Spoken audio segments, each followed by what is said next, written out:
En los últimos días son muchos de los temas de los que se ha hablado. Además del famoso PIN parental, hay otros subtemas que florecen y por una razón u otra no se les da tanta repercusión. En Onda Medina nos ha parecido importante rescatar uno de esos subtemas que no son tan mediáticos, pero sí importantes, y es el reciente debate sobre la Ley de Memoria Histórica. Por ello mismo contamos en nuestra mesa con Begoña González. Muy buenos días, Begoña. Buenos días. También con Francisco López Soto. Muy buenos días, Francisco. Hola, buenos días. Y también con Carmen Alonso. Buenos días, Carmen. Hola, buenos días. En primer lugar, ¿consideráis que esta Ley de Memoria Histórica tiene ciertos vacíos por los cuales se puede entrar a debatir sobre su vigencia, derogación, como analizaremos en los próximos minutos? Begoña. Bueno, yo creo que sí que puede tener vacíos, ¿cómo no? Cualquier ley es buena y siempre tendrá vacíos, pero lo que es importante es el reconocimiento a todas las víctimas de la Guerra Civil Española y a la posterior dictadura, claro. ¿Qué es lo que quedan? Las fosas comunes. Las fosas comunes que el Gobierno no destinó dinero para abrirlas, pero fíjate que es un reconocimiento que hasta la ONU reconoció que eso mismo debería hacerse.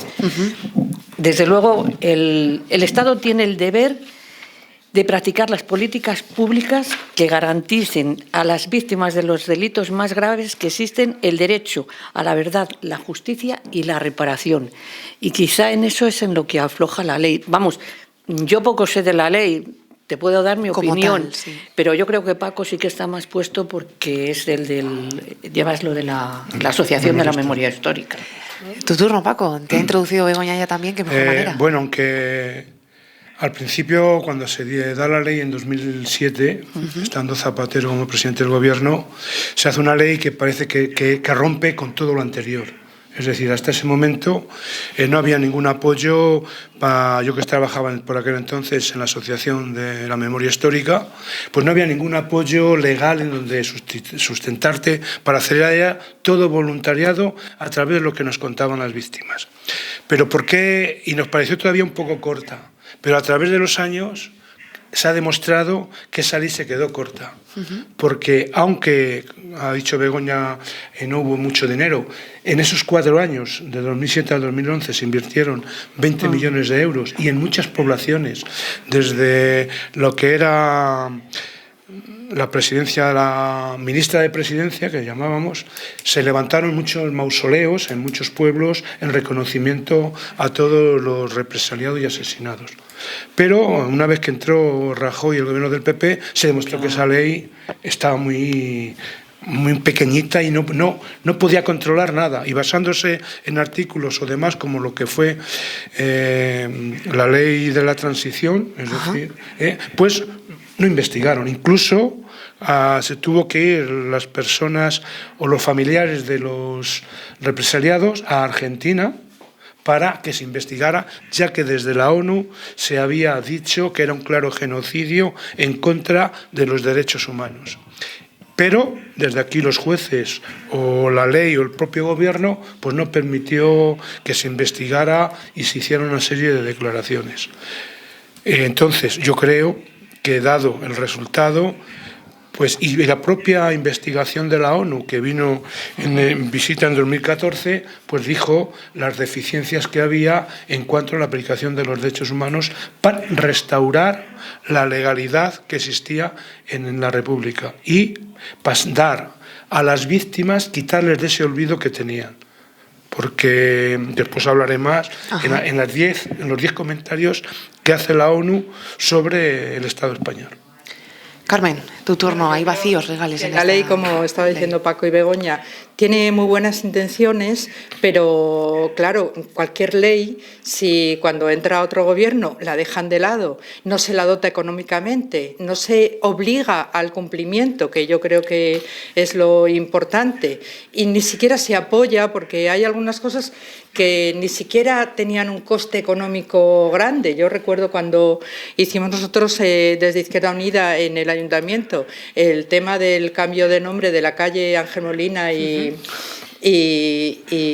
y Barrio Nuevo, y se prepara un cisco, yo creo que por desconocimiento de la propia ley. O sea, si la ley no se difunde, si la ley no se aplica, si no se tiene en cuenta, pues vienen estas contradicciones a la parte práctica de poner la ley, porque sí que es verdad, como decía Begoña, que lo más sangrante es que están todavía las cunetas llenos de personas que siguen teniendo todavía incluso familiares, porque dado a tantos años que ha transcurrido, hay muchos familiares que murieron o se tuvieron que ir o tal, pero también hay muchas familias, no solamente los que están en las cunetas, sino las familias que sufrieron luego esa represión tan grande y que tuvieron que salir adelante, porque cuando vemos, por ejemplo, aquí en Medina, sin irnos más allá, los nombres y las características de la gente que fue represaliada en aquel momento,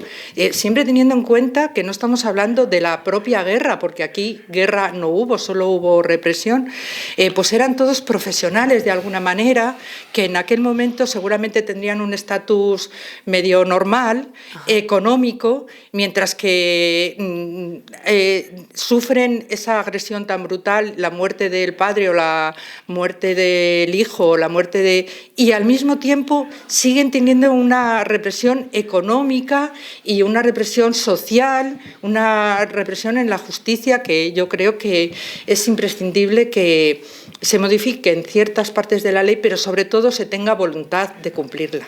Sí, porque en muchas ocasiones parece que nos vamos, ¿no?, a las grandes capitales, a Madrid y a sitios como estos, y aquí en Medina del Campo tenemos el claro ejemplo, ¿no?, el reciente caso de la bodega de los Alfredos, Paco, en el que tú estás bastante involucrado.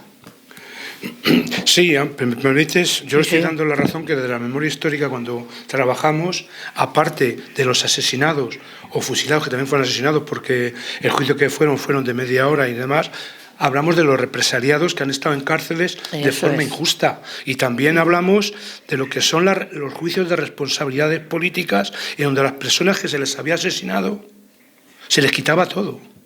O sea, la ley, y lo que vino a decir desde la ONU, es que no se establece nunca una política de Estado en materia de verdad. No existe información oficial ni mecanismos de esclarecimiento de la verdad. Duramente la interpretación restrictiva de la ley de amnistía, creo que decía yo antes. En base a todo eso, aparte de eso, hay archivos a los que no accedes. Por la ley de amnistía. Por la ley de amnistía, porque están como secreto y no puedes acceder a ellos. En Valladolid hemos accedido a un montón de archivos en donde vamos descubriendo la verdad. Pero hay momentos, yo te puedo decir, como siempre pongo un ejemplo, que es el del abuelo de mi mujer. Llega un momento en que ya no hay ningún archivo, ya no sé dónde mirar. Si no, esos son secretos. Es una persona que trabajaba, que es lo que dice desde la ONU, la verdad de los derechos humanos, que es que no hicieron absolutamente nada. No cometieron ningún crimen ni nada. Simplemente por su ideología o por su apoyo, porque hay una cosa que después vas a tratar, que son de los protestantes, o por su apoyo a la República, se les fusiló, se les asesinó, se les cometió violaciones o se les metió en la cárcel. No habían hecho absolutamente nada. Y eso, como he dicho antes, es un desconocimiento, porque en los propios, ahora que está también el curricular de los colegios, no se ha estado enseñando nada de estos temas. Medina desconocía, yo he hablado con mucha gente, que desconocía que era eso que había allí. Y desconocía que en Medina del Campo, que lo más cerca que estuvo de la guerra, fueron 8, 10, 12, 15 personas, jovencísimos, de Juventudes Socialistas, que salieron hacia Valladolid por las vías y no llegaron ni a Pozaldea. Y muchos de esos fueron represaliados. O yo te puedo decir el cómo la represión que hubo no tenía nada que ver con la guerra civil. Para nada. Me vas a permitir, Paco, también que pregunte tanto a Begoña como a Mela. Es necesario, por tanto, hemos hablado de que existe un cierto desconocimiento ya no solo de la propia historia, sino quizá también de esta propia ley. ¿Existe la necesidad en España actualmente de que se lleve a cabo ese día de reconocimiento a las víctimas del franquismo, como se ha propuesto, hemos visto en esos debates de investidura que se han llevado a cabo recientemente, Begoña? Sí, por supuesto que sí. Vamos a ver. Primero por eso, porque se debe un reconocimiento, pero vamos a ver qué polémica hay con que haya un día de reconocimiento a las víctimas del franquismo y de la represión. ¿No hay días para todo? Hay días de casi todas las enfermedades, hay días de la mujer, hay días del trabajo, hay días de todos los santos, porque están casi todos los santos que tienen su día. ¿Y qué pasa? ¿Qué problema hay porque haya un día de recuerdo? Pues ninguno. Por tanto, necesario, sí, tu postura imprescindible. Es que es imprescindible. Carmen. Yo creo que durante muchos años la historia la han contado los vencedores, claro, y la han adaptado a su propia... Y eso ha calado en, no, esto es que fue una guerra que entre unos y otros y los dos bandos y no sé qué, pero la historia fue otra, y la historia sí que es verdad que hay muchos historiadores que han profundizado y que están ahí los libros, pero eso no llega a la mayoría de la gente como pues a los que vemos la televisión normalmente. Y sí que hay algunos programas y pues quien tenemos interés vamos buscando esos documentales, eso que se pone a horas de no mucha audiencia y que se ponen en la 2 y que se ve con claridad ya datos de otros temas, pero claro, eso no llega al común de los mortales. El común de los mortales es que cuando llegábamos al final del bachiller no había tiempo para entrar en esos temas. Nunca y nada llegábamos. Más, nunca llegamos a verlo de alguna manera, y es tan importante que la historia se reivindique como fue, por un lado, y otra cosa que antes hablaba Paco, creo que no ha llegado a profundizar, son secretos a voces. Por ejemplo, eso de los Albertos, del pago de los Albertos, nadie sabía dónde estaba, pero los que teníamos cierto interés, todo el mundo sabía que estaba allí, todo el mundo sabía que estaba allí. Y sin irnos ni a Valladolid ni a otro sitio, pero esto pasó en todos los sitios, en aquel momento y durante todo el franquismo hubo cambios de capitales, o sea, mucha gente cayó porque tenía una propiedad, mucha gente que interesaba a otro que estaba en otra posición, o sea, esos movimientos económicos que luego han dado pie a gran escala a las grandes familias que han manejado el capitalismo en este país durante todos estos años. Y claro, eso también habría que revertirlo. Hay que entrar también en la satisfacción de quien sabe. Yo, algunas veces nosotros que vamos por muchos pueblos a trabajar y de no, esta casa pasó a mi padre en el 39, ¿y por qué pasó a tu padre en el 39? Pues pasó porque otro la perdió, y la perdió, pues, como decía Paco antes, porque había ido a la cárcel o porque habían tenido represalias no solamente sociales, sino también económicas. Yo creo que ese es el miedo que tiene la derecha, a que esta ley cumpla todo. Tienen auténtico pánico. Vamos a ver si desgraciadamente, como dices tú, poco se va a poder hacer con las casas que han quitado, las haciendas, todo. Pero por lo menos un reconocimiento, sí, absoluto. Y que sepan todos que si esa casa o esos bienes les tiene es porque se les robó a alguien.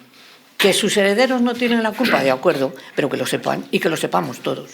Por tanto, día para destapar ya esos secretos a voces que comentabais. Yo quería comentar una de las cuestiones que ha dicho, que no conocemos en los libros y demás. Y mira, en la propia ONU te dice: la mayoría de los españoles han sido educados en la línea de que la guerra civil fue un conflicto entre dos Españas y en la que se reforzaba la política del borrón y cuenta nueva, en lugar de destacar los abusos y la violencia del régimen. Pues esto es realmente lo que pasó. Después yo te hablaré, te puedo decir un momento, por ejemplo, en lo de la guerra civil, que se basa en una serie de cuestiones de que hubo asesinatos y demás. Es verdad que en una parte hubo asesinatos, se extramitaron, pero no eran organizados. O sea, se extramitaron los... personas individuales. Eso, de forma individual o de forma colectiva, milicianos y grupos y demás, pero no era organizado premeditadamente. Y todo esto es lo que debe salir a la luz, el por qué, el cómo y el cuándo. Yo te puedo decir lo que ha dicho antes Mela, y aquí veo un poco, de que se mataba pero que no era así. O sea, hubo sitios como Galicia que no hubo ninguna guerra, o Canarias, donde no hubo guerra. Sin embargo, en Canarias hay 3.300 víctimas. No hubo frente. No hubo un frente. Porque guerra la hubo en todo el país, pero no hubo frente. No hubo frente, batalla, me refiero a lo que es el frente de guerra, no Canarias. Entre 2.000 y 6.000 y 3.000 asesinados. Navarra, 3.500 asesinados. Baleares, 2.000 asesinados. Y en Castilla y León, en la mayor parte de ella tampoco hubo. En Valladolid hubo una serie que se enfrentaron a los sublevados, porque es curioso que yo que he estudiado bachiller y demás, y formación del espíritu nacional, porque nos tocó a todos entonces, los sublevados eran los republicanos. Se habían sublevado contra el régimen que instaurado en el gobierno, en el Estado. No, señor. El Estado era republicano y fue una de las elecciones que se ganaron el 14 de abril del 31. Y la guerra fue un levantamiento. Y en el 36, el Frente Popular, de cara a unas elecciones municipales, las gana. Pero eso le sienta muy mal. En 1932, porque hay falsedades que se deben descubrir y decirlas. En 1932 es el primer intento de golpe de Estado por el general Sanjurjo. Sí. O sea, que no es los hechos que han sucedido en un momento, sino que estaba previsto todo anteriormente.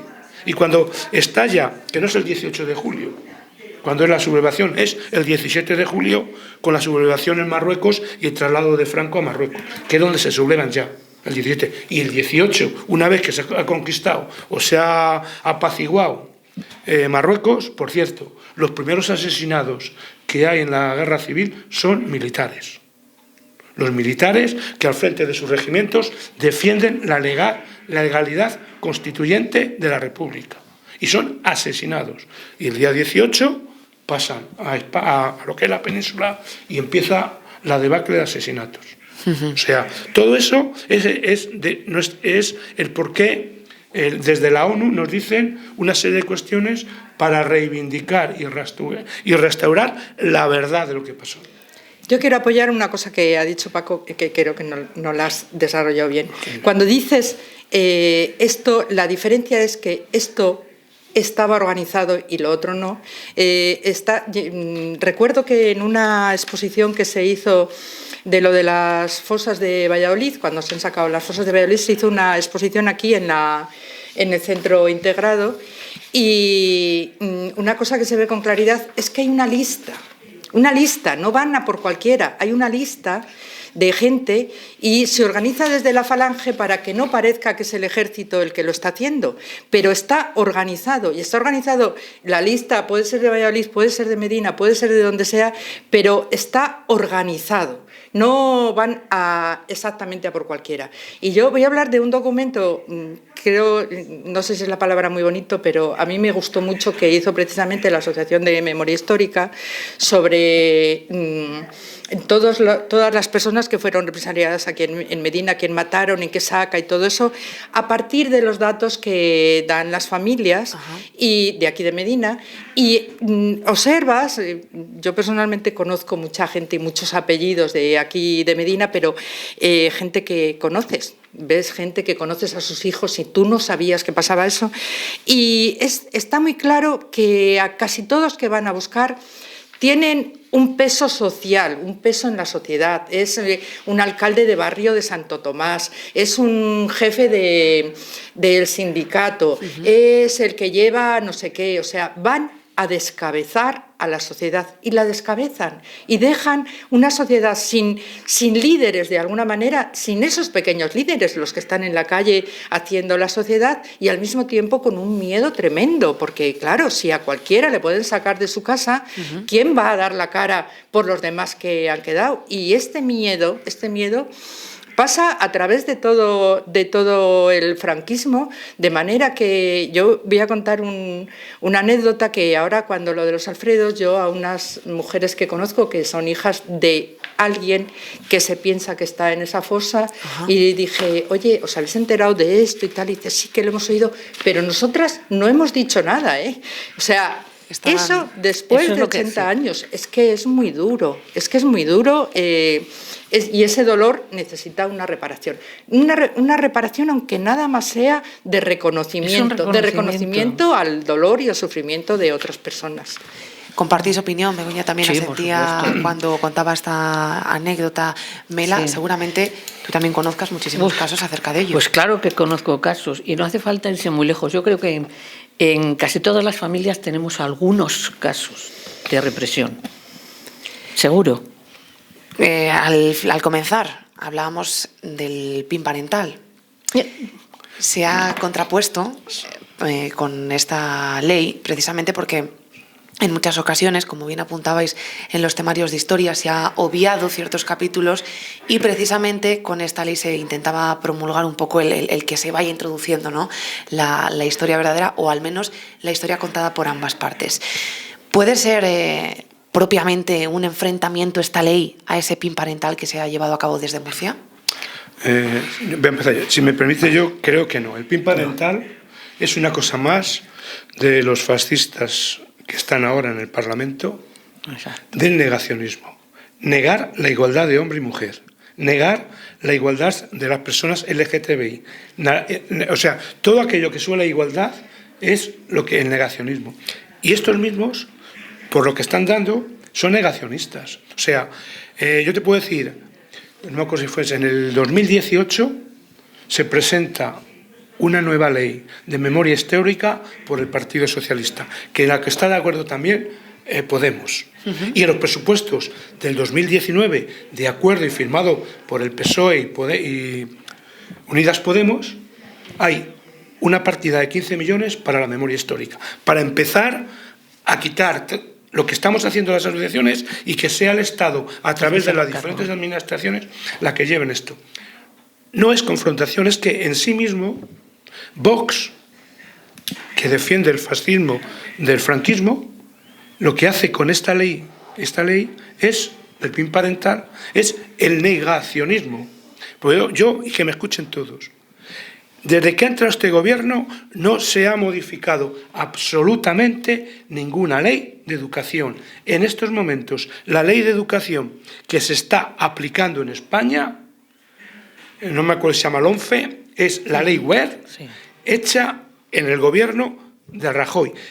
Y en donde, en uno de los principios curriculares, van estas clases de todo. O sea, se está haciendo. O sea, Pedro Sánchez e Iglesias y los ministros que han entrado no han hecho ninguna modificación de la ley. Se está aplicando exactamente lo que aprobó el gobierno de Mariano Rajoy, el Partido Popular. Porque a mí me asusta escuchar a Casado lo del adoctrinamiento con la ley de educación. Pues si estás aplicando la ley que tú aprobaste.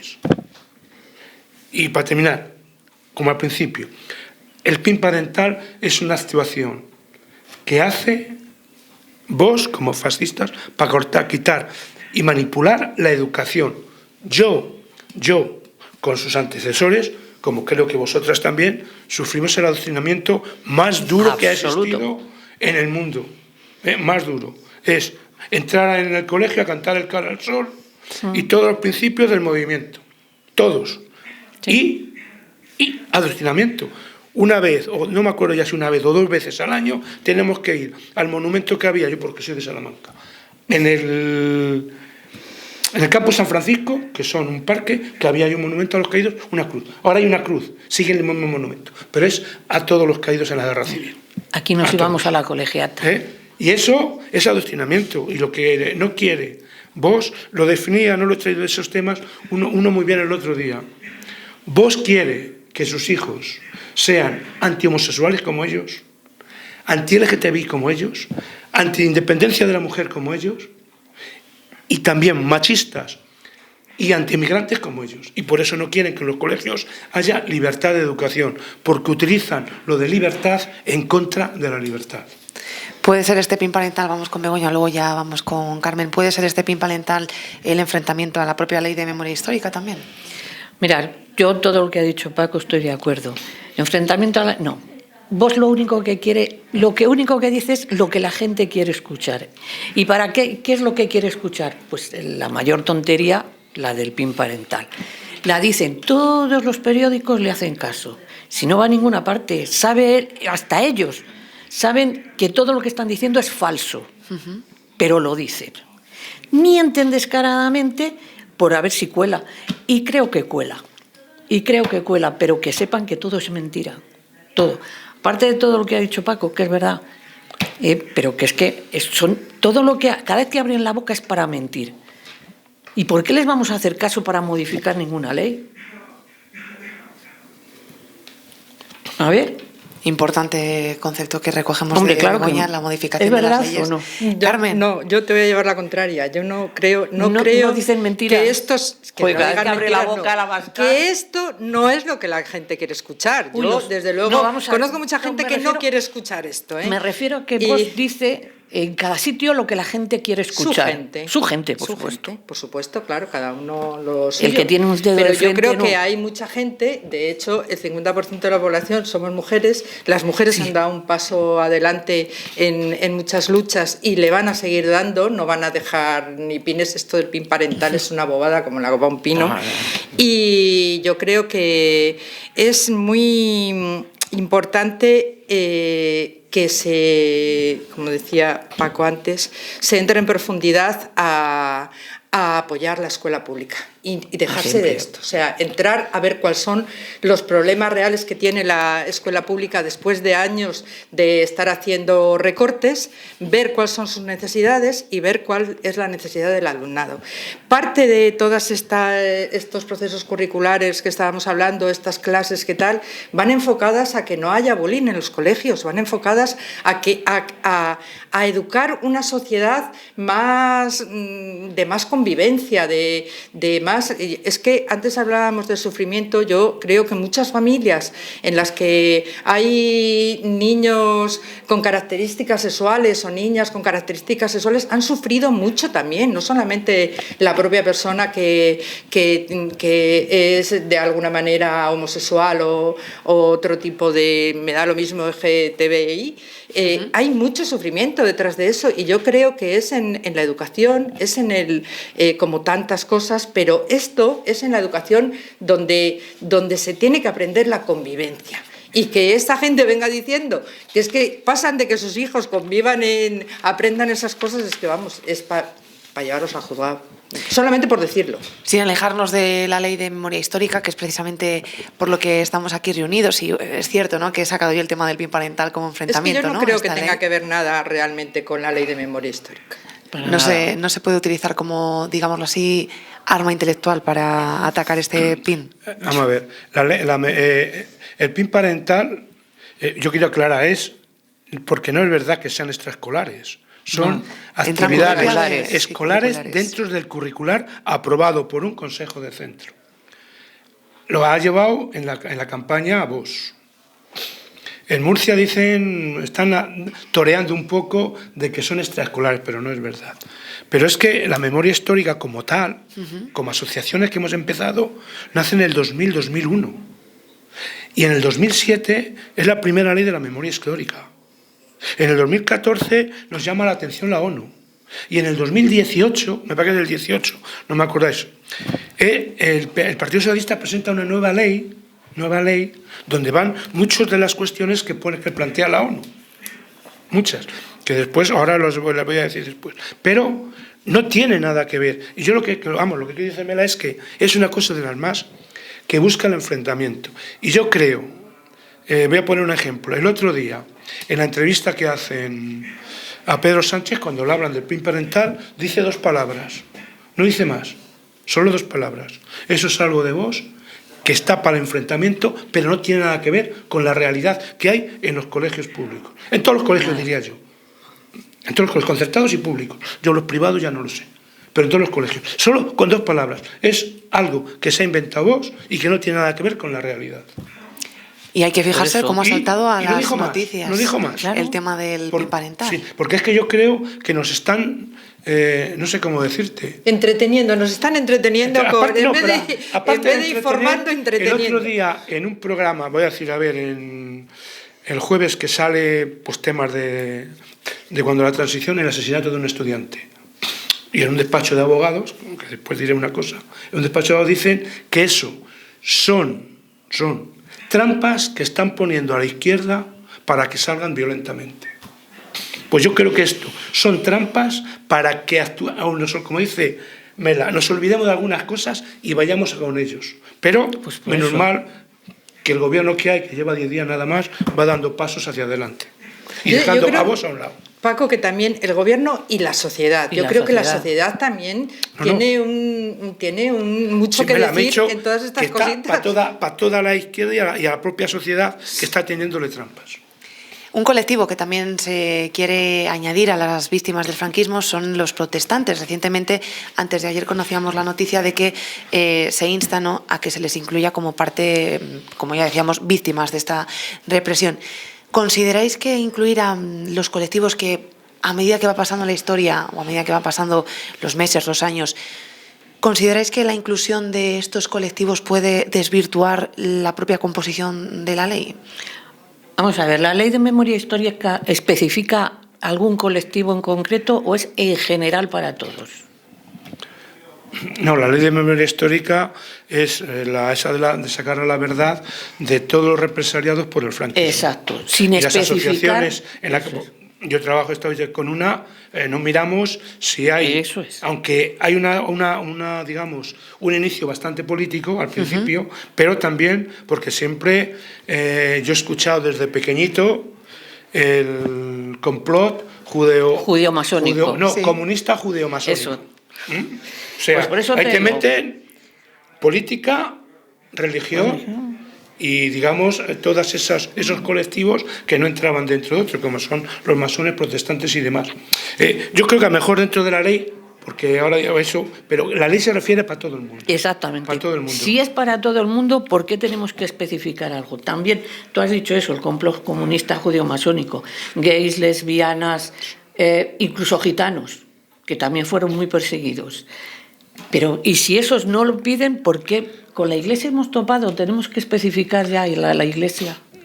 No, a la Iglesia no hemos topado. Yo quería decir más, añadir a esto todos los sacerdotes y religiosos que los franquistas asesinaron, especialmente en el País Vasco, Galicia, Cataluña y Mallorca. Sí, es cierto, les asesinaron. Pues por eso, si tampoco se especifica a ellos, ¿por qué vamos a tener que especificar a otros? Todo en general, no hay especificaciones. Yo Carmen, no sé querías apuntar. pero yo supongo que sí que se podrá un grupo como grupo reclamar, si ellos creen que han sido perjudicados como grupo. Yo sí que lo entiendo, lo desconozco, la verdad no lo había oído hasta ahora, pero sí que es posible que dentro de cómo se hizo todo el nacionalcatolicismo posiblemente sufrieran perjuicio, pues claro, incluso perdieran propiedades pues o claro, perdieran otra cosa. Yo recuerdo en mi juventud cómo precisamente los evangélicos en Medina se reunían un poco en la clandestinidad y puede ser que como grupo sufrieran algún perjuicio, pero bueno, para eso están los tribunales y para eso estará quien tenga que determinar. Yo te voy a decir eso, sí. Yo digo que a lo mejor dentro de la ley un párrafo o algo que incite los grupos, se puede decir de más, aunque especialmente lo que fueron, porque en la ley no ponen que especialmente, que fue así, fueron los que eran miembros de las casas del pueblo. Eso iba a decir yo, las casas del pueblo se reclaman como grupo. O sea, no se especifica, pero bueno, se puede poner y demás. Y es un reconocimiento también, aquí quiero dar yo. O sea, como he dicho antes, soy de Salamanca. Pues bien, yo sabía lo que hizo Unamuno, que tenía un gran amigo que era el alcalde de Salamanca, pero me he quedado boquiabierto cuando uno de los principales amigos suyos era un protestante que le asesinaron.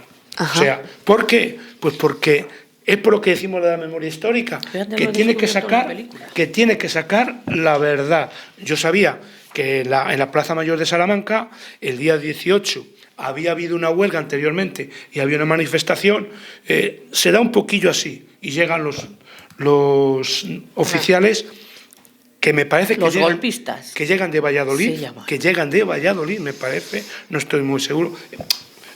La película es un poco basando en hechos reales, pero con ficción. Y ponen 2 ametralladoras en la Plaza Mayor y cuando gritan viva la República y demás, empiezan a disparar y me parece que hay 13 muertos y muchos heridos.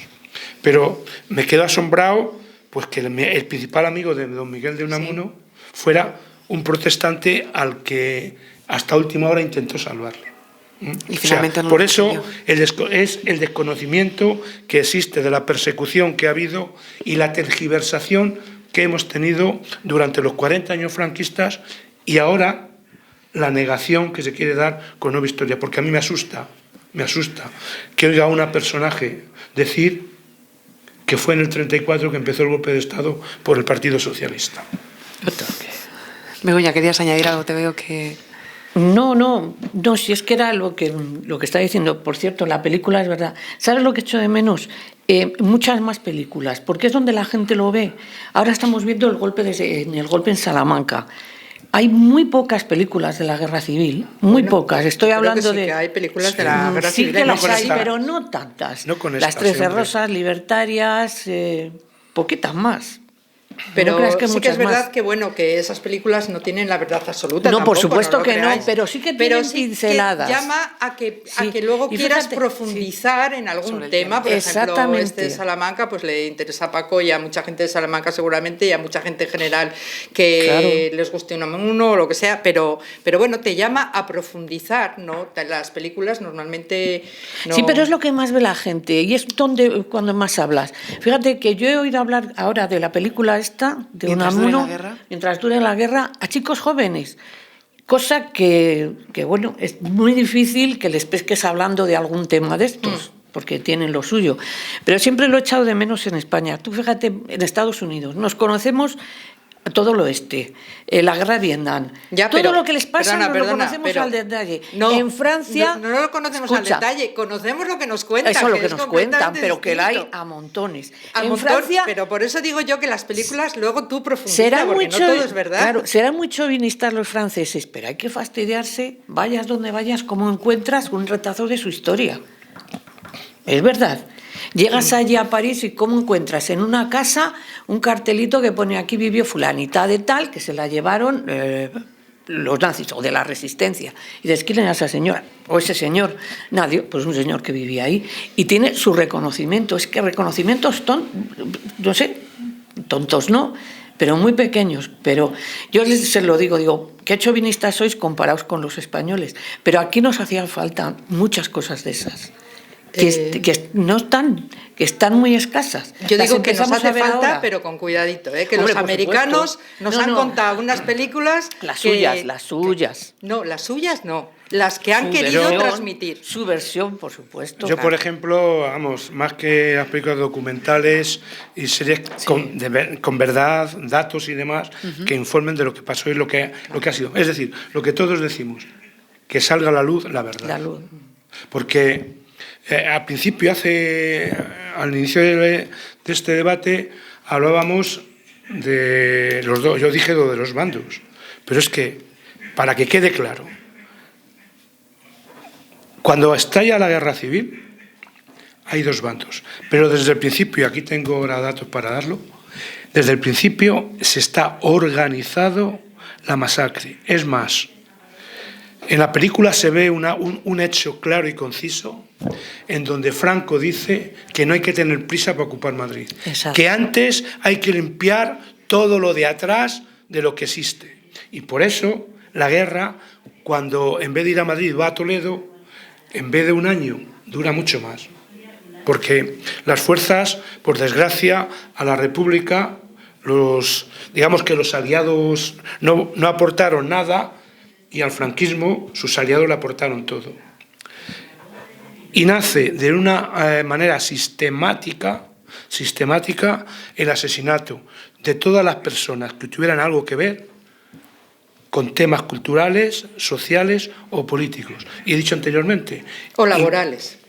Bueno, sindicales. También, sindicales. Sí, y ya he dicho anteriormente que es que, aunque murieron bastantes religiosos y sacerdotes por culpa de milicianos de la República, el franquismo, cuando llegó a sitios donde la República estuvo casi hasta el final, mató a bastantes sacerdotes y religiosos que apoyaban una forma cultural, porque no apoyaban en sí lo que era la República porque eran religiosos, pero una forma cultural en colegios y escuelas que estaban en las iglesias. Y se mataron a muchos sacerdotes. Es decir, que por una parte se cometieron barbaridades, pero por el otro se cometieron muchas más y organizadas para acabar con toda, digamos, la resistencia social, política, cultural y sindical de la República.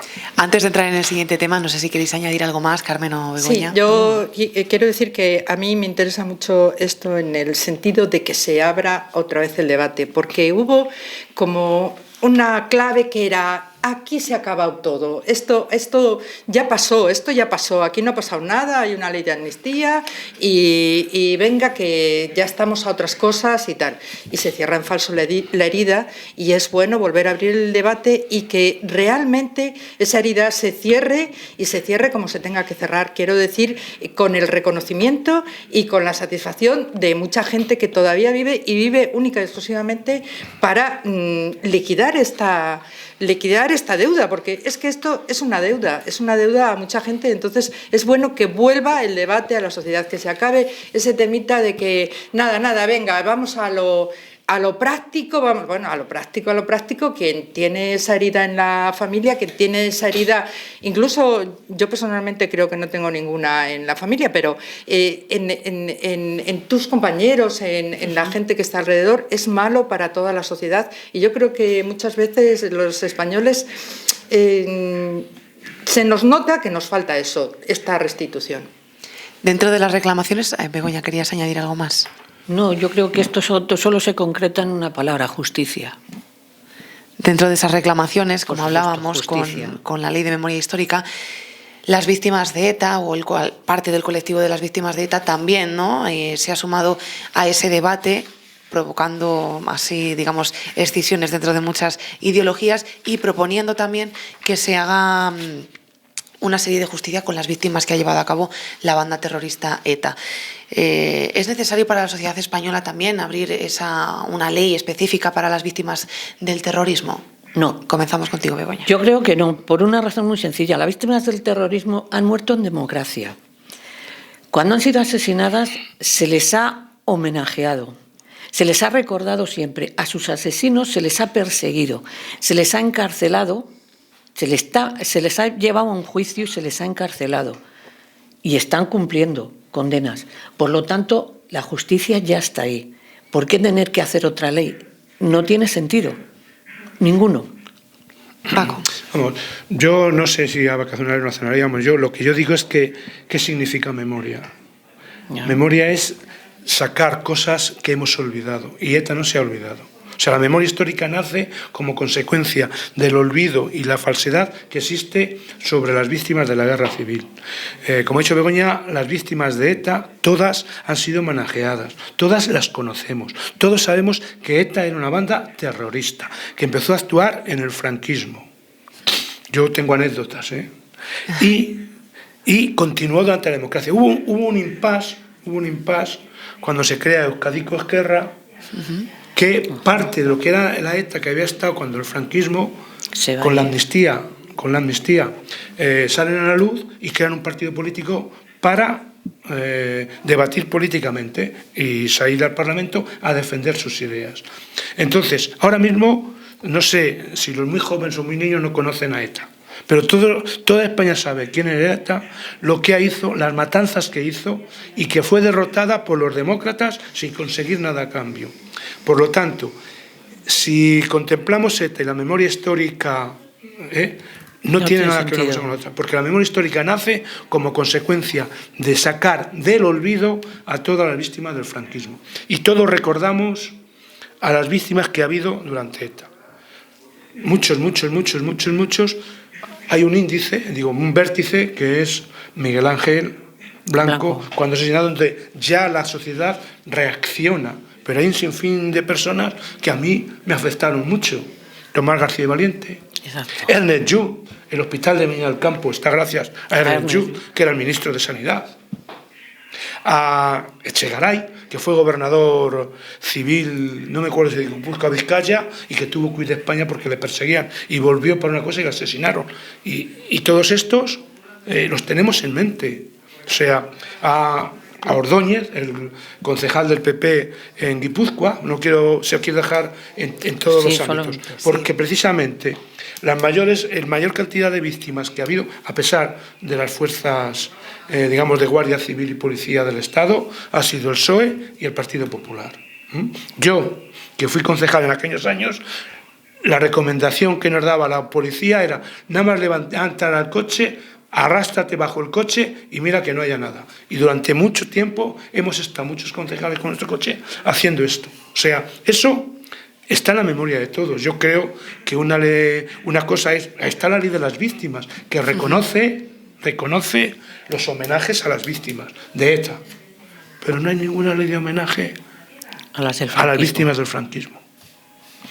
Y por eso, ligado también a otra de las preguntas y por que hemos eso puesto en la ley que presentó, después hablamos de ella, la ley que presentó el Partido Socialista, eso está el día 31, el día que se aprueba en las Cortes la Constitución española. Es por eso el 31 de octubre, porque es el día que se aprueba en las Cortes, no el referéndum, en las Cortes la Constitución española. Carmen.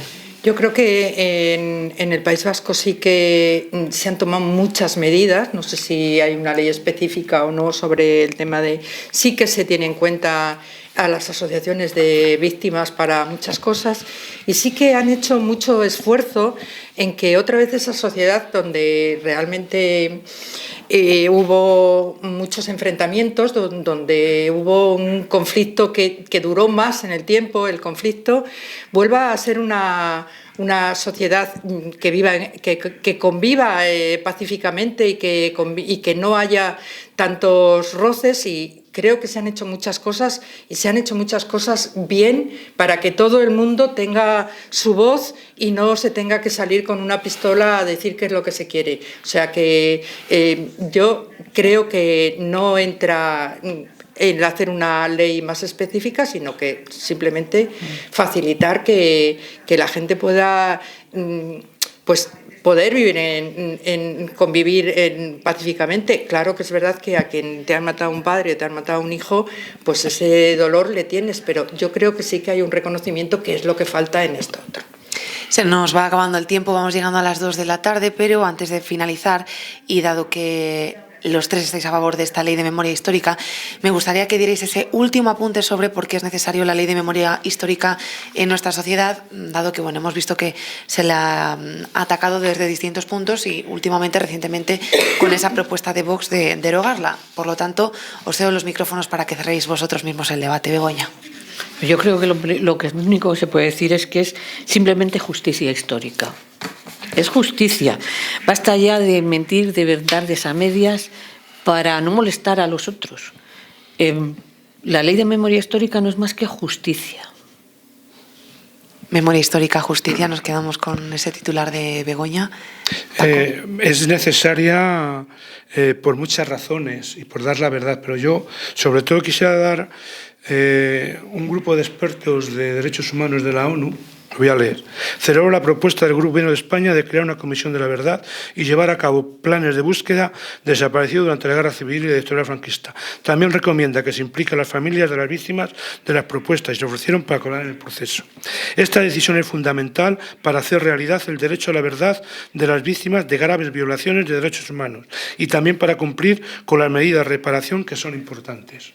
O sea, cuando esto es del 25 de julio del 18, se había presentado ya la ley en donde va implícita una comisión de la verdad. Y es necesaria porque hay que acabar con un montón de injusticias. Hay que acabar con todas las sentencias judiciales, como he dicho anteriormente, una de ellas las responsabilidades civiles, pero todas las sentencias. Hay que hacer una serie de pruebas para, que acaben con todos los temas. Y yo estoy muy contento por una foto, que es que dicen y achacaban que a la ya mal interpretada y mal hablada, que es la fiscal general de ahora, Dolores Delgado, con el máximo representante de la abogacía del Estado, en la puerta del Valle de los Caídos, un coche funerario y toda la familia desfilando hacia el coche funerario con Franco. Para mí esa foto es algo, el gobierno, el Estado democrático echa a los francos del Valle de los Caídos. Por ese tema hay muchos más, pero por eso es necesaria una ley de la memoria histórica, para que salga a la luz la verdad y que sea el Estado quien realice todas las labores que hace la memoria histórica, para que salgan a la luz todos esos archivos en donde hay un montón de cosas que pueden dar. O sea, es que Es necesario por esos motivos, para que se sepa lo que es la verdad y los derechos de todos los represaliados. Y digo todos, asesinados, fusilados y metidos en la cárcel. Carmen, tu turno. Yo creo no solamente que es necesaria que haya una ley, que la hay, sino que es necesario ajustarla, es necesario complementarla y es necesario aplicarla sobre todo.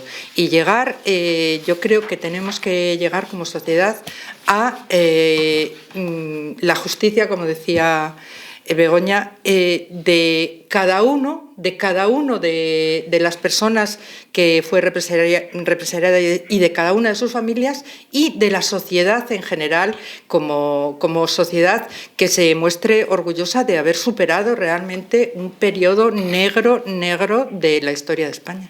Recogemos las tres reflexiones. Begoña González, Francisco López Soto, Carmen Alonso, muchísimas gracias por haber estado con nosotros hoy en esta mesa de debate, de tertulia, de mesa redonda sobre la Ley de Memoria Histórica. Muchas gracias a vosotros.